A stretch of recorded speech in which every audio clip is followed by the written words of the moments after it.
Đây làទាំងអស់គ្នានេះគឺជាទូរស័ព្ទដៃដែល Honor ទើបនឹងបញ្ចេញលក់ក្នុងពេលថ្មីៗនេះនោះគឺ Honor X9C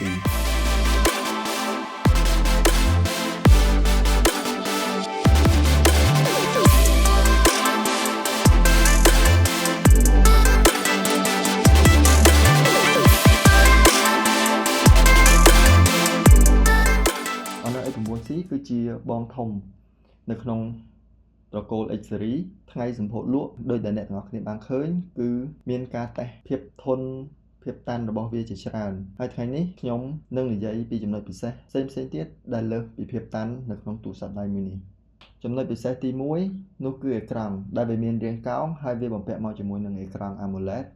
និងមាន refresh rate 120Hz និងវាអាច support ពណ៌រហូតដល់ 1000 លានពណ៌បំពាក់មកជាមួយនឹងប្រព័ន្ធការពារភ្នែក PWM Dimming រហូតដល់ 3840Hz ចំពោះការតេស្តលេងហ្គេមរបស់ខ្ញុំទោះបីជាខ្ញុំលេងហ្គេមនៅលើអេក្រង់នេះយូរក៏មិនធ្វើឲ្យខ្ញុំក្រហាយឬក៏ជាប់រយគ្រាប់ភ្នែកនោះទេហើយបើនិយាយពីការលេងហ្គេមគឺទូរស័ព្ទនេះគឺបានបំពាក់មកជាមួយនឹង RAM រហូតដល់ 12GB ហើយនឹងមាន Extend RAM Turbo គឺ 12GB អញ្ចឹងគឺវា RAM រហូតដល់ 24GB RAM ប៉ុណ្នេះគឺជា RAM ដ៏ធំដែលអាចអូសគ្រប់ game និងកម្មវិធីផ្សេងៗហើយទោះបីជាខ្ញុំបើកចោលចូល tab ច្រើននៅលើអេក្រង់នេះវាក៏មិន refresh ហើយក៏មិនរអាក់រអួលនៅក្នុងការឆ្លាស់ចូលកម្មវិធីពីមួយទៅមួយដែលធ្វើឲ្យខ្ញុំរងចាំវា restart កម្មវិធីមកសារថ្មីផងដែរហើយទូរស័ព្ទនេះក៏មានរាងស្ដើងផងដែរនៅក្នុងរាងស្ដើងត្រឹមតែ 7.98 មីលីម៉ែត្រវាក៏អាចញាត់ថ្មរហូតដល់ 6600 មីលីអាំពែដែលជាស៊ីលីកុនកាបូនជាពិសេសវាក៏អាចសាកថ្មចូលវិញលឿនរហូតដល់ 66 វ៉ាត់បើសិនជាចង់សាកថ្មបានកាន់តែលឿន Honor X9C ក៏មាន function Supercharge Boost Mode ផងដែរបើនិយាយពីកម្លាំងថ្មវិញជាមួយនឹងការតេស្តជាក់ស្ដែងរបស់ខ្ញុំការលេងហ្គេម Mobile Legends 2 game ដែលខ្ញុំ set setting resolution ultra រយៈពេលប្រហែលជា30នាទីវាស្រកថ្មត្រឹមតែ 4% តែប៉ុណ្ណោះហើយលើសពីនេះទៅទៀត online video playback វាអាចរស់បានរហូតដល់ 25.8 ម៉ោងនិង online music playback វាអាចចាក់បានរហូតដល់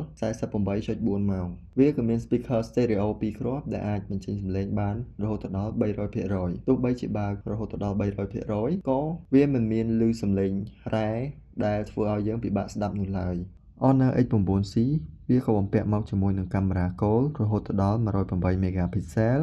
ដែលមាន OIS និង EIS សម្រាប់ទប់លំនឹងនៅពេលថតរូបឬក៏ថតវីដេអូផងដែរចំពោះការថតវីដេអូវាអាចថតបានរហូតដល់ 4K 30 frame ហើយកាមេរ៉ាមុខមានទំហំរហូតដល់ 16 megapixel និងអាចថតវីដេអូរហូតដល់ 1080 ហើយវាក៏មានមុខងារថត vlog មុខក្រោយក្នុងពេលតែមួយផងដែរលើសពីនេះទៅទៀតវាក៏មានបំពាក់មកជាមួយនឹង AI Eraser ដែលអាចលុបរូបភាពបានស្អាតល្អស្ទើរតែមើលមិនដឹងមិនថានៅ background មានភាពស្មុគស្មាញវានៅតែអាចលុបហើយបំពេញមកវិញបានយ៉ាងស្អាតល្អតោះយើងមកមើលចំណុចដែលគេចាប់អារម្មណ៍ច្រើនជាងគេនៃ Honor X9C នោះគឺអេក្រង់ហើយខ្ញុំនឹងធ្វើការតេស្តទម្លាក់វាកម្ពស់ប្រហែលជា1ម៉ែត្រតោះ1 2 3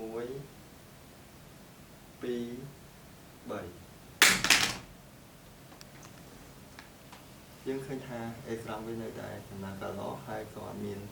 បែកផងដែរជាមួយនឹងទូរស័ព្ទដែលមានតម្លៃត្រឹមតែ$329តែវាភ្ជាប់មកជាមួយនឹងថ្មធំកាមេរ៉ា AI ព្រមទាំងមានអេក្រង់ច្បាស់តាន់តាមអ្នកនរគ្នាយើងនឹងដែរជួបគ្នានៅវីដេអូក្រោយ